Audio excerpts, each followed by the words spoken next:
Welcome to the journey of success through simplest and target-oriented approach. Like, subscribe, share, target with Professor B's Positive Way. डायग्रामच्या स्वरूपात कुठे आहे, काय आहे याचा आपण नेचर करून पाहूया. प्रथम आपल्याला सोमा हा लॅटिन शब्द आहे. सोमा हा शब्द जो काही वापरला जातो तो बॉडीच्या संदर्भात वापरला जातो. त्यामुळं सायन्समध्ये त्यातल्या त्यात बायोलॉजीमध्ये जे काही टर्म्स येतात ते लॅटिन भाषेतून येतात. आणि क्रोमा याचा अर्थ होतो कलर. म्हणजे न्यूक्लियसमध्ये हा जो काही क्रोम आहे हा याला कुठलेही कलर नाही, परंतु जेव्हा शास्त्रज्ञांनी याचा अभ्यास करण्यासाठी त्याला आयसोलेटेड केलं, त्याला स्टेन केलं, त्यावेळेस त्यांना जाणवलं की क्रोमोझोम्स किंवा यासारखा दिसणारा पदार्थ कलर घेतो. म्हणून आपण याला कलर घेतल्यामुळे लॅटिन आणि ग्रीक भाषेतून आल्यामुळे आपण यालाच क्रोमोझोम्स असं म्हटलं जातं किंवा न्यूक्लियस मधलं कलर सबस्टन्स असं म्हटलं जातं. या ठिकाणी आपण क्रोमोझोमला जर अजून मॉडिफिकेशन करण्याचा जर प्रयत्न केला तर पहिली गोष्ट काय आली, ऑर्गॅनिझममध्ये, सेल्समध्ये, मोस्टली युकॅरियोटिक ऑर्गॅनिझममध्ये, सेल्समध्ये आपल्याला क्रोमोझोम्स या पद्धतीने दिसतो. आणि हा क्रोमोझोम ज्या घटकापासून बनलेला दिसतो त्यातला जर मायन्यूट घटक जर पाहिला तर आपल्याला हा डीएनए दिसतो. त्याचबरोबर यामध्ये आपल्याला हे प्रोटीन दिसतात. नेक्स्ट स्लाइड्समध्ये हे प्रोटीन्स काय आहेत किंवा याच्याशी रिलेटेड अजून काही टेक्निकल टर्म्स आहेत याकडे जाणार आहोत. परंतु क्रोमोझोम्स कशापासून बनलेला आहे असा जर प्रश्न जर आपल्या पुढे जर आला तर आपलं उत्तर हे दोन घटक असेल. एक आहे डीएनए आणि दुसरा आहे प्रोटीन. परंतु ज्या ऑर्गॅनिझममध्ये जेनेटिक मटेरियल आरएनए असेल त्या ठिकाणी क्रोमोझोम्स हा आरएनए आणि प्रोटीननी बनलेला असेल. हे देखील आपल्या सबकॉन्शियस माइंडमध्ये असणं गरजेचं आहे. दुसरं, ज्या डीएनए याचा घटक असल्यामुळे जेनेटिक कॅरेक्टर्स हे एका पिढीकडून दुसऱ्या पिढीकडे ट्रान्सफर करण्यासाठी हा सर्वात महत्वाचं काम करताना आपल्याला दिसतो. क्रोमोझोमच्या संदर्भात या ठिकाणी मी 3 सायंटिस्ट कॉन्ट्रीब्युशन्स तुम्हाला दिलेलं आहे. त्यातल्या त्यात आपल्याला हे 2 सायंटिस्ट महत्वाचे आहेत. एक सुटन आणि बोहरी. सुटन आणि बोहरी यांनी 1902 मध्ये एक्सपिरियन्सच्या आधारे हे नमूद केलं किंवा कन्क्लूड केलं की जेनेटिक कॅरेक्टर्स किंवा फिजिकल कॅरियर्स जे एका पिढीकडून जातात त्यासाठी जो मॉलिक्युलर बायोलॉजीमध्ये जो घटक आहे तो जीन्स, हा जीन्स क्रोमोझोम्समध्ये असतो. हे त्यांचं महत्त्वाचं ऑब्झर्वेशन आपल्याला दिसलं की हा विशिष्ट पद्धतीचा विशिष्ट रिजन्स हे डोक्याचा किंवा डोक्याच्या केसांचा कलर असेल, त्यांचा शेप असेल तो देण्यासाठी असेल. त्यामुळं या 3 सायंटिस्टमध्ये सुटन आणि बोहरी याला आपण सर्वात महत्त्व देऊया. तरी देखील जी ग्रीक भाषेतून मी तुम्हाला सांगितलं की जो काही क्रोमा किंवा कलर शब्द आलेला आहे तो देण्याचं काम किंवा पहिल्यांदा वॉल्डियर या शास्त्रज्ञांनी त्यांना मेन्शन्स केलं. आणि सर्वात प्रथम क्रोमोझोम प्लांट सेल्समध्ये ज्यांना ऑब्झर्व करण्यात आला ते आहेत कार्ल नागली. मी रिपीट करतो, सुटन आणि बोहरी त्यांनी फर्स्ट क्रोमोझोम्समध्ये असणारा जीन्स हा फिजिकल कॅरेक्टर ट्रान्सफर करण्याचं किंवा एका पिढीकडून दुसऱ्या पिढीकडे जाण्याचं काम करतो हे नमूद केलं. आता आपण या क्रोमोझोमचे सेलमधील फीचर्स पाहणार आहोत. साधारणपणे आपल्याकडे 2 टाईपचे सेल्स असतात. एक टाईपची सेल्स ज्याला आपण प्रोकॅरियोटिक सेल्स असं म्हटलं जातं, ही मोस्टली आपल्याला बॅक्टेरियामध्ये आपल्याला ऑब्झर्व मिळत आहे. त्याला काही एक्सेप्शन्स आहेत, परंतु जीवाणू या सेल्समध्ये कुठली सेल्स असते तर प्रोकॅरियोटिक, मराठीमध्ये आपण त्याला आदी केंद्रकीय असं म्हटलं जातं. आणि युकॅरियोटिकला आपण दृश्य केंद्रकीय असं म्हटलं जातं. आणि मोस्टली हे ॲडव्हान्स ऑर्गॅनिझममध्ये म्हणजे प्लॅन्टमध्ये आणि ॲनिमलमध्ये आपल्याला ही सेल दिसून येते. या दोन्ही सेल्समध्ये क्रोमोझोमचं नेचर कसं आहे हे आपण या ठिकाणी पाहणार आहोत. ॲडव्हान्समध्ये किंवा ॲनिमल्समध्ये, प्राण्यांमध्ये हा क्रोमोझोम्स हा न्यूक्लियसमध्ये म्हणजेच थोडक्यात न्यूक्लिअर मेम्ब्रेननी एन्क्लोज झालेला असतो. दॅट इज अ फर्स्ट महत्वाची गोष्ट असेल. परंतु प्रोकॅरियोटिक्समध्ये नावच आहे प्रोकॅरियोटिक. प्रोकॅरियोटिक याचा अर्थ कार, थोडंसं स्पेलिंग मिस्टेक आहे तर के. कार म्हणजे न्यूक्लियस अगदी प्रिमिटिव्ह फॉर्म्समध्ये आहे किंवा न्यूक्लियस नाही. न्यूक्लियस नसल्यामुळे हा क्रोमोझोम्स या ठिकाणी यावर कुठलंही एन्व्हलप नसतं. हा यातला फरक.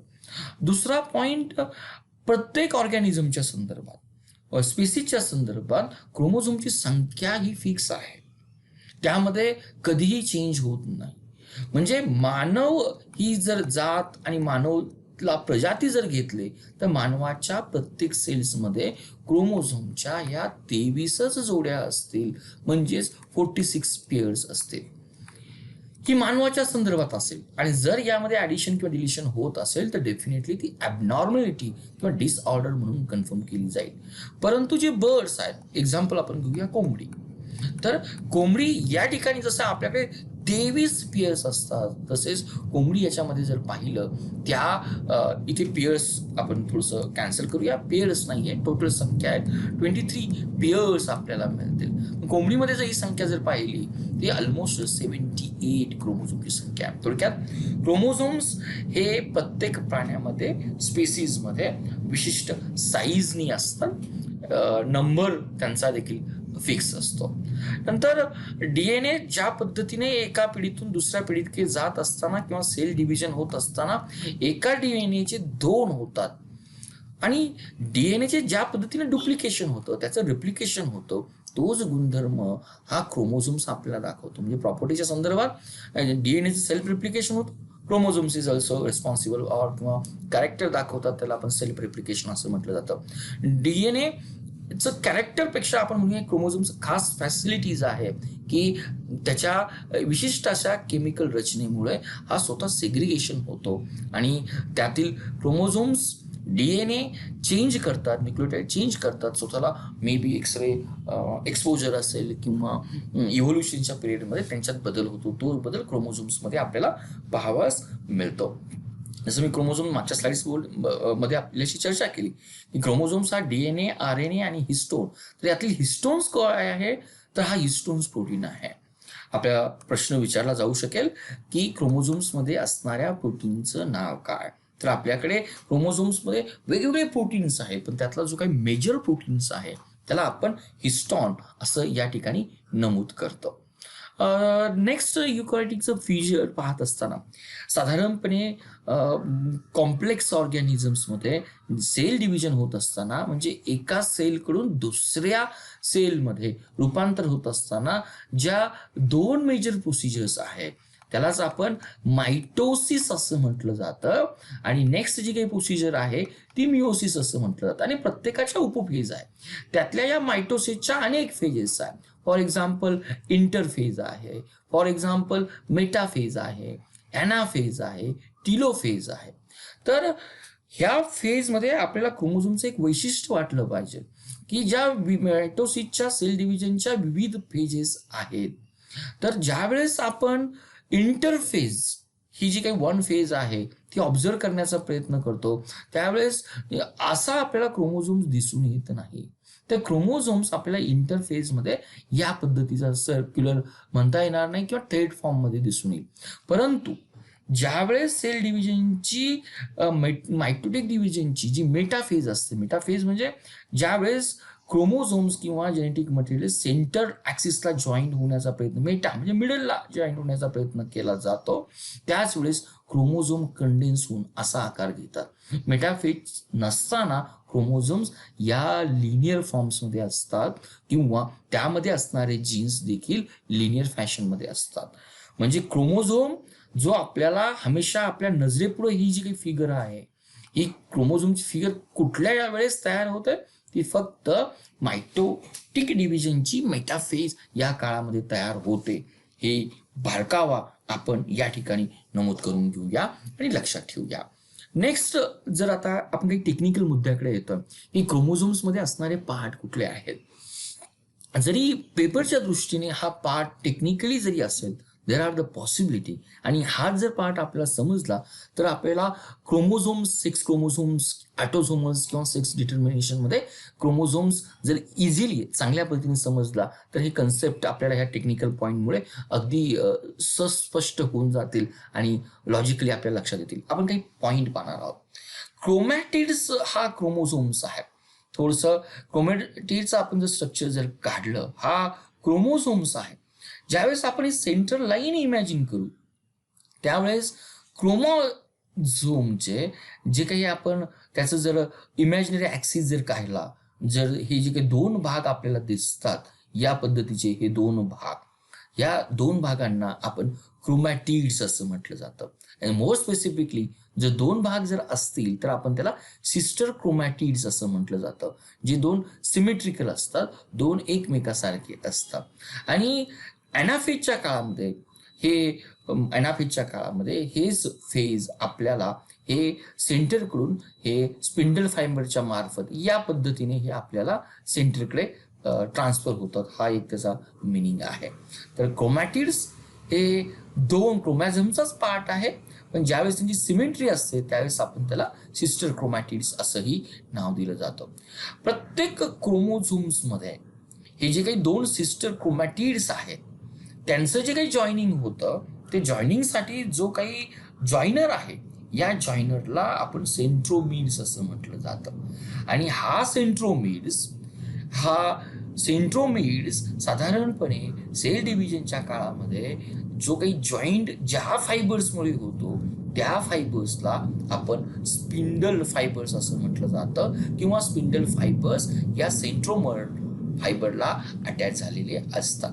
आणि याच पॉइंटला ज्या ठिकाणी खाच तयार असते क्रोमोझोमला आपण याला प्रायमरी कन्स्ट्रिक्शन असं म्हटलं जातं. कन्स्ट्रिक्शन म्हणजे ज्या ठिकाणी खाच आहे, ज्या ठिकाणी ग्रूव्ह आहे त्याला आपण प्रायमरी कन्स्ट्रिक्शन असं म्हटलं जातं. याच सेंट्रोमरला काही वेळेस आपल्याला हे डिस्क लाईक शेपही आपल्याला दिसून येतो. आणि हा जर डिस्क लाईक शेप असेल तर त्याला जो काही उल्लेख केला जातो त्याला आपण कायनेटोकोर असं म्हटलं जातं. स्पेसिफिक सिक्वेन्स त्यामध्ये DNA मध्ये स्टोअर केली जाते. आपण कुठले घटक पाहिले? आपण क्रोमॅटिड पाहिला, तर क्रोमॅटिड्समध्ये सिस्टर क्रोमॅटिड पाहिला. नेक्स्ट आपण प्रायमरी कन्स्ट्रिक्शनचा पॉईंट पाहिला, त्याला आपण सेंट्रोमियर असं संबोधलं. आणि सेंट्रोमियरच्याच शेजारी असताना थर्ड पॉईंट पाहिला, आपण त्याला कायनेटिकोर असं संबोधलं. नेक्स्ट जर प्रायमरी कन्स्ट्रिक्शन जर असेल तर डेफिनेटली दुसरी देखील खास या क्रोमोझोमवर असणार आहे. आणि जी दुसरी जी काही खास दिसते या खाचेलाच आपण सेकंडरी कन्स्ट्रिक्शन असं म्हटलं जातं, किंवा सेकंडरी ग्रूव्ह म्हटलं जातं. साधारणपणे न्यूक्लियसमध्ये क्रोमोझोम्स आहेत आणि सेकंडरी कन्स्ट्रिक्शन जे काही आहे ही या ठिकाणी कम्पॅरेटिव्हली जे काही सेंट्रोमरला ज्या पद्धतीचं बेंडिंग दिसतं त्या पद्धतीचं बेंडिंग आपल्याला या ठिकाणी दिसून येत नाही. आणि यामध्ये जे काही जीन्स असतात ते जीन्स हे न्यूक्लिओर म्हणजे या ठिकाणी सेंटरमध्ये जो काही न्यूक्लिओलचा पोर्शन आहे सेंटरमध्ये ही गोष्ट नमूद केलेली आहे. त्या सेंटरच्या न्यूक्लियस पोर्शन्समधील जीन्स हे न्यूक्लियर बनवण्यासाठी किंवा न्यूक्लियर ऑर्गनायझर म्हणून त्यांना आपण नमूद करतो.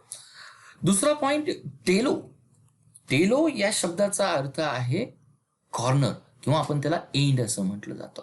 हा जो टेलोमर पॉइंट आपल्याला या ठिकाणी दिसणार आहे की एंड पॉइंट पुढच्या स्लाइड्समध्ये डायग्राम्समध्ये तुम्हाला दिसेल.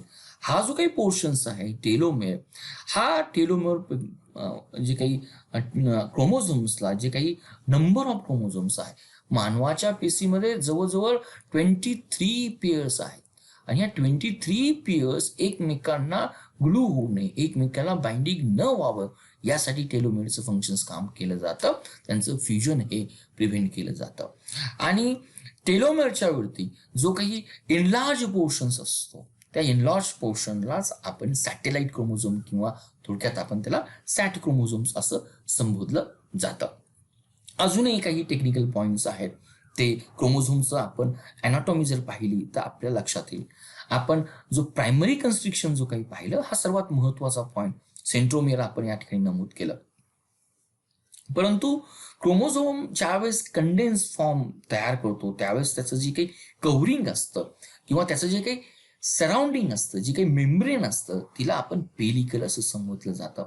आणि या पेलिकलमध्ये जो काही जेल लाईक, इथे येलो कलर मी तुम्हाला जेल लाईक सबस्टन्स दाखवलेला आहे, त्या जेल लाईक सबस्टन्सला आपण मॅट्रिक्स असं नमूद केलं जातं.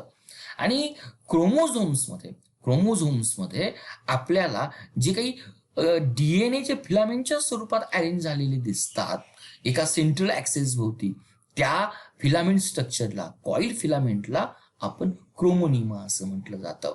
आणि या क्रोमोनिमामध्ये फिलामेंट असताना एक अतिशय बारीक स्वरूपामध्ये कंडेन्स फॉर्म्समध्ये आपल्याला ही बीड्स दिसतात. या बीडलाच आपण नाव दिलेलं आहे क्रोमोमियर्स. यातील पॉइंट्स आपण कुठले पाहिले? मेम्ब्रेन, तिला आपण पेलिकल म्हणणार. मेम्ब्रेनच्या आतमध्ये जेल लाईक सबस्टन्स आहे, त्याला आपण मॅट्रिक्स असं म्हणतो. प्रायमरी कन्स्ट्रक्शन्स आहेत, त्याला सेंट्रोमियर्स असं म्हटलं जातं. क्रोमोझोम्समध्ये डीएनए फिलामेंट कॉइल फिलामेंटमध्ये अरेंज केली जातात, त्याला क्रोमोनिमा असं म्हटलं जातं. आणि क्रोमोनिमामध्ये जे काही बीड्स आहेत, जे काही मोर कंडेन्स पार्ट आहे, त्याला आपण क्रोमोमियर्स असं संबोधलं जातं. त्यातला सर्वात महत्वाचा पार्ट जो आपल्या परीक्षेच्या दृष्टीने जो काही असेल, त्याला आपण क्रोमॅटिन असं म्हटलं जातं. आपण या व्हिडिओच्या सुरुवातीलाच मी तुमच्याशी नमूद केलं की क्रोमोझोम्स हे जे काही स्ट्रक्चर आपल्या मनामध्ये भिनलेलं आहे, क्रोमोझोम्स हा हमेशा या स्ट्रक्चरमध्ये असत नाही. तर क्रोमोझोम्स हा जी काही इंटरफेस आपण मेन्शन्स केली, तो या पद्धतीने थ्रेड लाईक स्ट्रक्चरमध्ये असतो.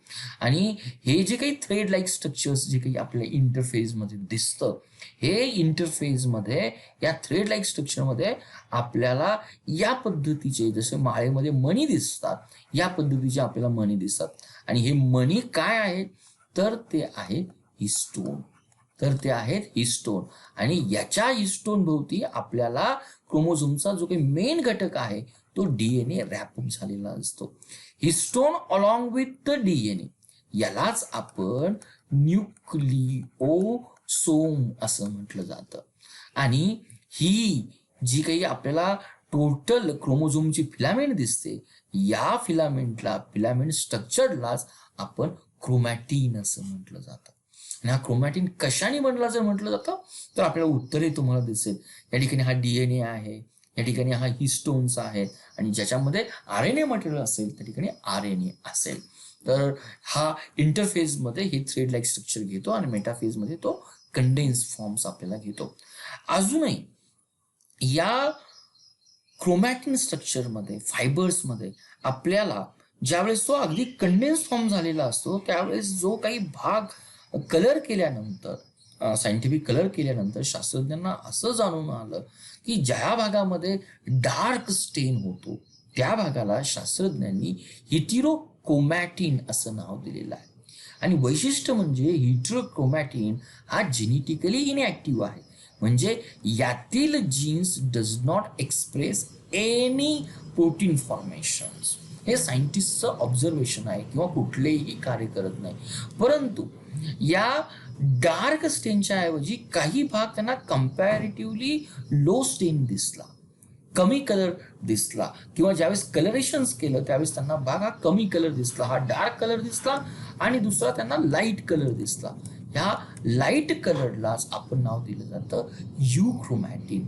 आणि युक्रोमॅटिन मध्येच जीन्स असतात, ते लूजली पॅक डीएनए स्ट्रक्चर्स असतात, यालाच आपण ऍक्टिव्ह स्ट्रक्चर असं म्हटलं जातं. तर या स्लाइड्समध्ये आपण कुठला मुद्दा लक्षात घेणं गरजेचं आहे, तर क्रोमॅटिन हे एक फायबर लाईक स्ट्रक्चर्स आहे.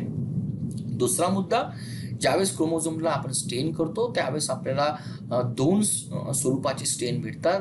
ज्या ठिकाणी डार्क स्टेन असेल त्याला आपण हिटेरोक्रोमॅटिन असं संबोधतो, तो इनॅक्टिव्ह आहे. परंतु ज्या ठिकाणी लाईट स्टेन असेल त्याला आपण युक्रोमॅटिन असं म्हटलं जातं, आणि तो जेनेटिकली ऍक्टिव्ह आहे, कारण त्यामध्ये डीएनए असतात आणि त्यामध्ये जीन्स असतात. न्यूक्लिओझोम्स या ठिकाणी जो मी तुमच्याशी उल्लेख केला, हा सर्वात महत्वाचा हाही प्रश्न विचारला जातो. ह्या जर आपण न्यूक्लियसची जर साईज जर घेतली, इट इज ऑलमोस्ट 10⁻⁻⁶ मीटर, म्हणजे अगदी आपल्या डोळ्यांना न दिसणारा न्यूक्लियस. आणि या न्यूक्लियसमध्ये जी डीएनएच्या थ्रेड, जी टोटल डीएनए आपल्याला जो काही दिसतो तो ऑलमोस्ट 2.2 मीटर लांब आहे. 2.2 मीटर लांब म्हणजे जवळजवळ 6.5 फूट. मग प्रश्न पडतोय की छोट्या सेलमध्ये हा 6.5 फूट डीएनए कसा राहिला, तर त्याचं उत्तर या ठिकाणी आहे. या ठिकाणी आपल्याला न्यूक्लिओझोम्स म्हणजे काय, तर न्यूक्लिओझोम्स मध्ये प्रोटीन आणि प्रोटीन भोवती असणारे डीएनए. तर या ठिकाणी जर डीएनएचं केमिकल स्ट्रक्चर जर पाहिलं, त्यामध्ये आपल्याला फॉस्फेट हा अणू भेटतो जो निगेटिव्हली चार्ज आहे. परंतु जो हिस्टोन भोवती आपल्याला रॅपअप झालेला दिसतो, तो हिस्टोन जो काही बनलेला आहे तो बनलेला आहे अमिनो ऍसिडचा, आणि it is due to the positive charge. म्हणजे पॉझिटिव्ह आणि निगेटिव्ह चार्ज यांच्यामध्ये मोर अट्रॅक्शन, आकर्षण असल्यामुळे हा प्रचंड लांबीचा डीएनए त्यामध्ये स्टोअर होतो. या बीडला म्हणजेच या न्यूक्लियोसोमला ज्या लाईनमुळं लिंक केलं जातं, या लाईनलाच आपण नाव दिलेलं आहे, it is non as a linker DNA. आतापर्यंत आपण फक्त हिस्टोन याच प्रोटीनचा उल्लेख केला, परंतु क्रोमोझोममध्ये हिस्टोन पलीकडे देखील काही प्रोटीन्स आहेत. त्यालाच आपण नॉन हिस्टोन प्रोटीन असं म्हटलं जातं, की जे नॉन हिस्टोन प्रोटीन क्रोमोझोमची ज्यावेळेस लूप फॉर्मेशन होते, त्या लूप फॉर्मेशन्समध्ये आपल्याला हे हिस्टोन प्रोटीन काम करतात. नावं आपण लक्षात ठेवूया. कुठली हिस्टोन प्रोटीन आहे? एकाचं नाव आहे ॲक्टिन, दुसऱ्याचं नाव आहे ट्युब्युलिन आणि थर्डचं नाव आहे मायोसिन्स. त्यानंतर ज्यावेळेस क्रोमोझोमचं कंडेन्सेशन होतो मेटाफेजसाठी, तो कंडेन्सेशन होण्यासाठी जो प्रोटीन काम करतो त्यालाच आपण कंडेन्सेन असं म्हटलं जातं. यालाच आपण कंडेन्सेन असं म्हटलं जातं. क्रोमोझोम्समध्ये आपल्याला किती प्रोटीन दिसले? एक प्रोटीन आपल्याला दिसला, तो हिस्टोनचा आहे. दुसरा नॉन हिस्टोन प्रोटीन दिसला, त्याचे 3 प्रकार आहे. एकाचं नाव आहे ॲक्टिन, दुसऱ्याचं नाव आपल्याला दिसतंय ट्युब्युलिन, जे स्लाइड्समध्ये मी मेन्शन केलंय. थर्डचं नाव आहे आपल्याला मायोसिन, आणि थर्ड जो काही प्रोटीन आहे तो आपल्याला म्हटलं जातं कंडेन्सेशन, जो कंडेन्सेशनच्या काळामध्ये महत्वाचा पडतो. आपण या ठिकाणी क्रोमोझोमचे टाइप्स पाहणार आहोत. क्रोमोझोम साधारणपणे 3 पद्धतीद्वारे डिवाइड केला जातो किंवा क्लासिफिकेशन केला जातो. तर पहिली मेथड्स आहे की त्यामध्ये क्रोमोझोम्समध्ये जो काही प्रायमरी कन्स्ट्रिक्शन पॉइंट आहे, या स्वरूपावरून किती कन्स्ट्रिक्शन पॉइंट किती आहे यानुसार त्याचं डिव्हिजन केलं जातं. ज्यावेळेस क्रोमोझोममध्ये केवळ एकच खास असेल, सेंट्रिक, मोनो म्हणजे एक, त्यावेळेस आपण त्या क्रोमोझोमला मोनोसेंट्रिक असं म्हटलं जातं.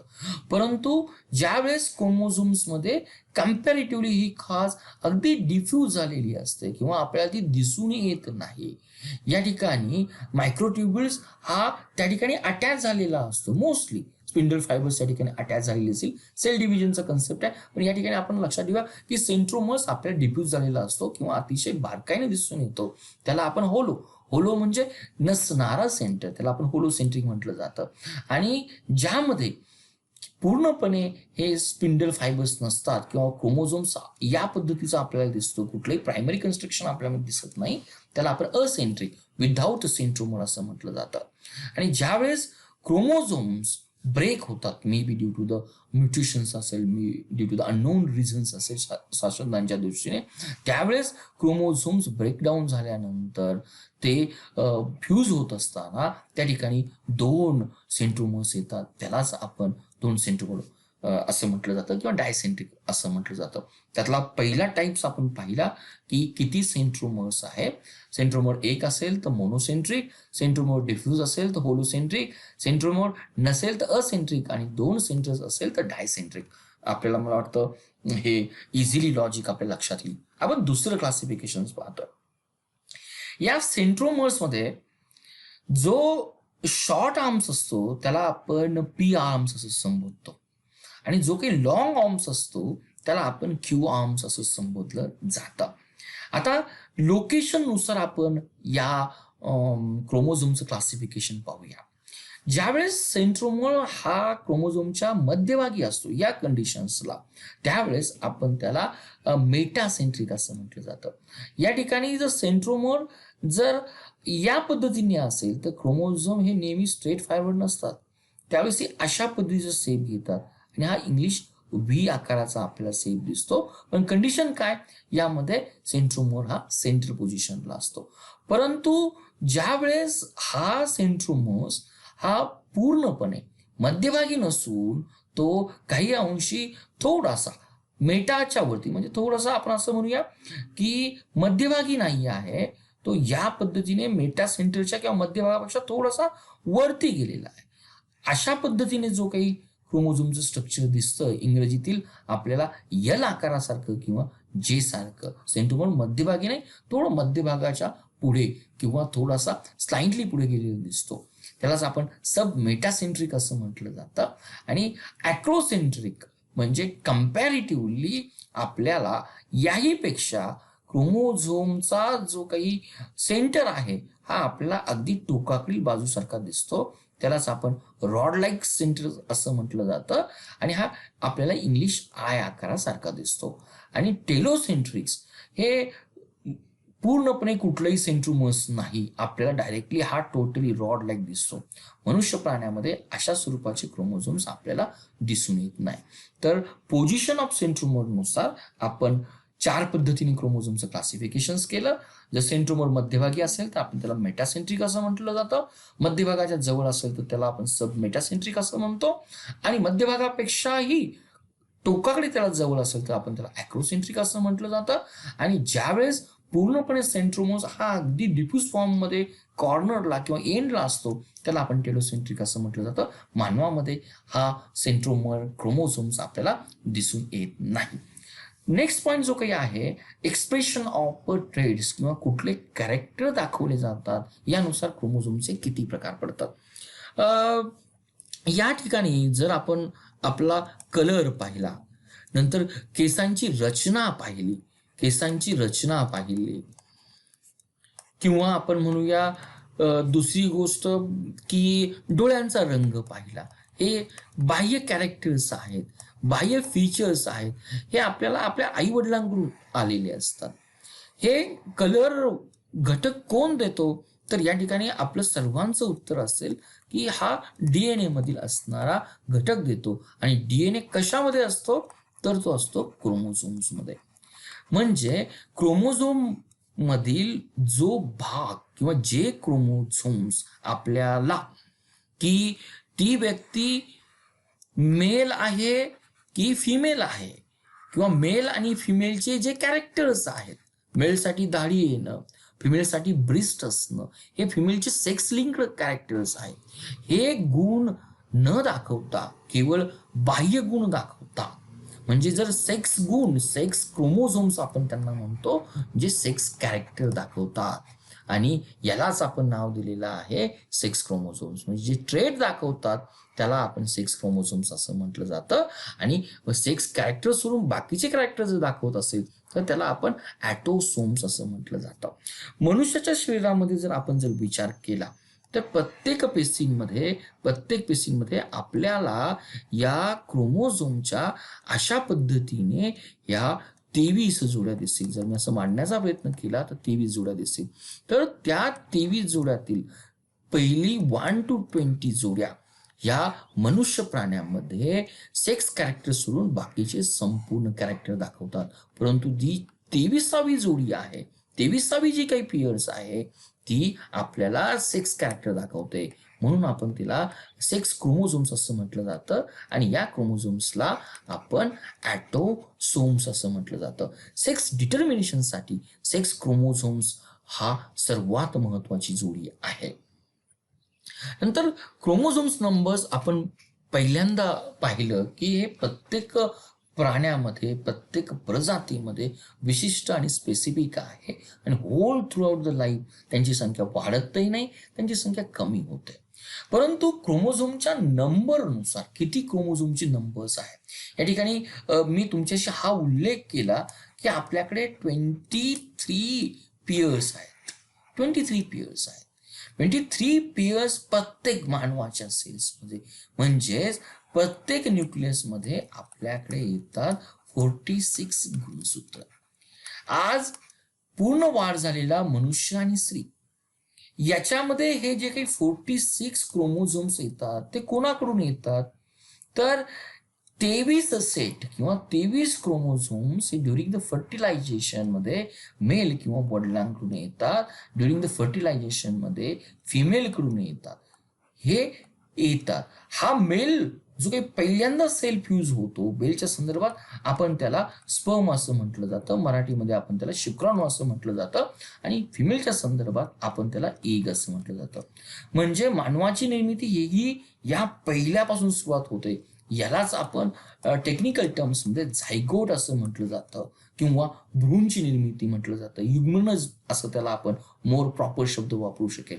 हे जे काही 23 सेल्स आहेत, स्पर्म्स आणि एग, याच्यामध्ये आपल्याला एक सेट क्रोमोझोमचा दिसतो. आणि हा जर एक सेट क्रोमोझोमचा जर असेल, एक सेट जर क्रोमोझोमचा असेल, हे स्पर्म्स आणि एग, याला आपण गमेटिक सेल्स असं म्हटलं जातं. सेक्शुअल प्राण्यांमध्ये आपल्याला हे गमेटिक सेल्स आहे. या गमेटिक सेल्समध्ये क्रोमोझोमचा केवळ एक सेट असेल तर त्याला आपण हॅप्लॉइड सेट असं म्हटलं जातं आणि तो इंग्लिशमधील स्मॉल एन लेटरनी दाखवला जातो. परंतु ही जी काही सेल्स आहे दोघांचं कंबाईन होऊन दोघांचं फर्टिलाइज होऊन हा युग्मनज किंवा जो झायगट तयार झालेला आहे एका पेशीपासून मनुष्याच्या संदर्भात 9 महिन्यानंतर जे काही बाळ निर्माण होतं त्यातील प्रत्येक पेशीमध्ये आपल्याला हे 46 क्रोमोझोम दिसणार आहेत. या 46 क्रोमोझोम मध्ये 23च्या डबल म्हणून आपण याला डिप्लॉइड सेल असं म्हटलं जातं. आणि डिप्लॉइड सेल कुठे आहेत तर हे डिप्लॉइड सेल हे प्रत्येक पूर्ण वाढ झालेल्या सेल्समध्ये बोनमध्ये पण आहेत, ब्लडमध्ये आहेत, आपल्या केसांमध्ये आहेत, म्हणजे हे आपल्या बॉडी सेल्समध्ये आहेत. म्हणजे क्रोमोझोमचा जर एक सेट जर असेल तर त्याला आपण हॅप्लॉइड सेट असं म्हणतो आणि क्रोमोझोमचा जर डबल सेट असेल तर त्याला डिप्लॉइड सेट असं म्हटलं जातं. पण क्रोमोझोमचा हॅप्लॉइड सेल्स आपल्याला स्पर्म्स आणि ओव्हा यामध्येच दिसतो आणि क्रोमोझोमचा डिप्लॉइड सेल्स आपल्याला सोमामध्ये किंवा बॉडी सेल्समध्ये दिसून येतो. कुठल्याही मनुष्य प्राण्यामध्ये ज्यावेळेस आपण क्रोमोझोम किती आहे, क्रोमोझोमची रचना कशी आहे, क्रोमोझोम्समध्ये किती जीन्स आहेत, कुठले कॅरेक्टर आहेत याचा ज्यावेळेस अभ्यास केला जातो, क्रोमोझोमचा अभ्यास करणं यासाठी एक सेपरेट शाखा किंवा टर्मिनॉलॉजी आहे. याला आपण कार्योटाइप असं म्हटलं जातं. आणि यातूनच क्रोमोझोमचा अभ्यास करून आपल्याला क्रोमोझोमल ॲबनॉर्मॅलिटी दिसून येते. सिग्निफिकन्स काय आहे, जर फायलोजेनी आणि टेक्सॉनॉमी याचा अर्थ आपण असं म्हणूया, सपोज एखादे 2 प्राणी आहे, एका प्राण्यामध्ये क्रोमोझोम आपण विचार करूया की 88 आहे, त्याचबरोबर दुसरा एक आपण प्राणी पाहिला आणि त्याचा अभ्यास केला तर यामध्ये आपण विचार करूया हा 88 आहे आणि दुसऱ्या प्राण्यामध्ये क्रोमोझोमची संख्या 89 आहे. जरी हे 2 प्राणी विभिन्न असतील तरी फायलॉजेनी आणि टेक्सॉनॉमी आपल्याला ही गोष्ट सांगते की त्यांची उत्पत्ती एका कॉमन अँसेस्टर पासून झालेली आहे. त्याला आपण फायलॉजेनी आणि टेक्सॉनॉमी असं म्हटलं जातं. जसं नेक्स्ट पॉइंट येतो, डीएनए मध्ये जेनेटिक इन्फॉर्मेशन स्टोअर केली जाते आणि DNA is part of a chromosomes. आपल्याला क्रोमोझोमचे 2 टाइप्स पाहिले, एक सेक्स क्रोमोझोम्स आणि एक ॲटोझोमल क्रोमोझोम्स आपण पाहिला. त्यासाठी सेक्स डिटर्मिनेशन करण्यासाठी सेक्स क्रोमोझोम्स रिस्पॉन्सिबल पडलं जातात आणि जी काही माहिती आहे सेल डिव्हिजनच्या काळामध्ये, हे सेल डिव्हिजन योग्य होतंय नाही होतंय, एका वेळीपासून किती पेशी तयार करतात त्याचं कंट्रोल करण्याचं काम क्रोमोझोम केलं जातं. आणि अतिशय मोठा डीएनए हा अगदी कॉम्पॅक्ट फॉर्ममध्ये जो काही बाइंड केला जातो क्रोमॅटिन फायबर्समध्ये, तेही करण्याचं काम आपल्याला क्रोमोझोम हा घटक करत असतो. विद्यार्थी मित्रो, बायोटेक्नॉलॉजी हा विषय समजून घेत असताना आपल्याला सर्वात प्रथम जोपर्यंत बेसिक गोष्टी समजणार नाही तोपर्यंत हा विषय आपल्याला इझिली समजून येणार नाही.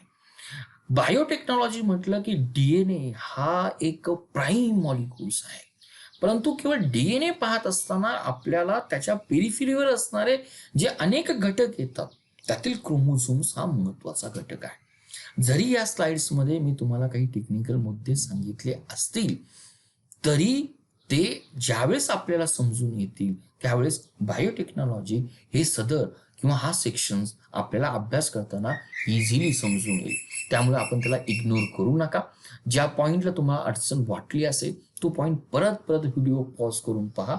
मला पूर्ण खात्री आहे तुम्हाला हा सेशन समजून येईल. आपण आता क्वेश्चनचा पॉइंटकडे येतोय. पूर्ण मला खात्री आहे तुम्ही हा क्वेश्चन सोडवा. व्हिडिओ पॉज करा आणि या प्रश्नाचं उत्तर देण्याचा प्रयत्न करा. आपण उत्तर पाहूया. DNA threads which appear inside the nucleus at the times of a cell division. DNA threads appear inside the nucleus at the time of a cell division. की डीएनए थ्रेड्स हे एक विशिष्ट फॉर्म्स घेतात, कंडेन्स फॉर्म्स घेतात, त्याला आपण काय म्हटलं जातं? मला वाटतं उत्तर तुमच्याकडे आहे. त्याला आपण क्रोमोझोम्स किंवा गुणसूत्र असं म्हटलं जातं. नेक्स्ट क्वेश्चन आपल्याकडे आहे, क्रोमॅटिन इज कंपोज ऑफ. मला वाटतं 2-3 पॉईंट मी एक्सप्लेन केलाय. उत्तर काय? उत्तर दिलाय येस, यू आर राईट. मला वाटतं राईट आन्सर तुम्ही या ठिकाणी पुटअप केलेला आहे. क्रोमोझोम्स या ठिकाणी हा छोटासा परंतु महत्वाचा section Thank you for watching Target with Professor B's Positive Way. We request you to be a voluntary donator to become our prime and pride motivator.